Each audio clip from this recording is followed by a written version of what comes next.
ఏపీలో ప్రధాని మోదీ పర్యటన ఏర్పాట్లపై ఇవాళ కేబినెట్ సబ్ కమిటీ భేటీ కానుంది.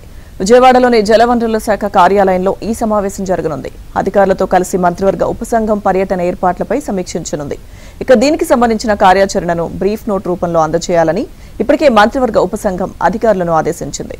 ఇక వైసీపీ పాలనలో జవసత్వాలు కోల్పోయిన అమరావతి ఇప్పుడు ఊపిరి పీల్చుకుంటోంది.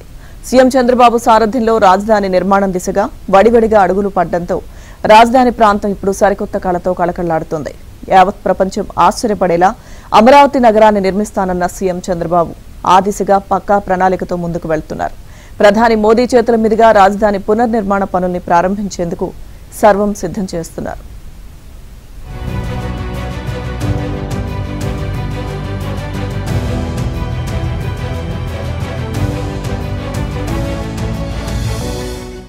ఈ క్రమంలోనే ప్రధాని మోదీ అమరావతి పర్యటన ఖరారైంది. మే 2వ తేదీ సాయంత్రం 4 గంటలకు ఆయన రాజధాని పనులను పునః ప్రారంభించనున్నారు. ఈ కార్యక్రమాన్ని వెలగపూడి సచివాలయం వెనుక ఉన్న ఖాళీ స్థలంలో నిర్వహించేందుకు చురుగ్గా ఏర్పాట్లు జరుగుతున్నాయి.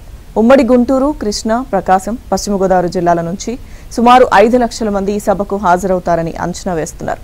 సభా ప్రాంగణానికి చేరుకునేందుకు 9 రహదారులను గుర్తించారు.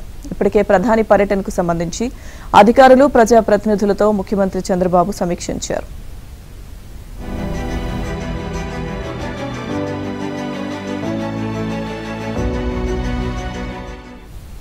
ప్రధాని పర్యటనకు అన్ని ఏర్పాట్లు పూర్తి చేయాలని సీఎస్కే విజయానంద్ను చంద్రబాబు ఆదేశించారు. అటు ప్రధాని పర్యటన ఏర్పాట్ల పర్యవేక్షణకు రాష్ట్ర మంత్రులు పయ్యావుల కేశవ్, కొల్లు రవీంద్ర, సత్యకుమార్ యాదవ్, నాదెండ్ల మనోహర్, పి నారాయణలతో కూడిన మంత్రివర్గ ఉపసంఘాన్ని ప్రభుత్వం ఇప్పటికే నియమించింది. 2015 తర్వాత అంటే దాదాపు 10 ఏళ్ల తర్వాత మోదీ అమరావతి పనుల పునః ప్రారంభం కార్యక్రమానికి రానుండడంతో ఆయన ఏం చెబుతారనే దానిపై సర్వత్రా ఆసక్తి నెలకొంది.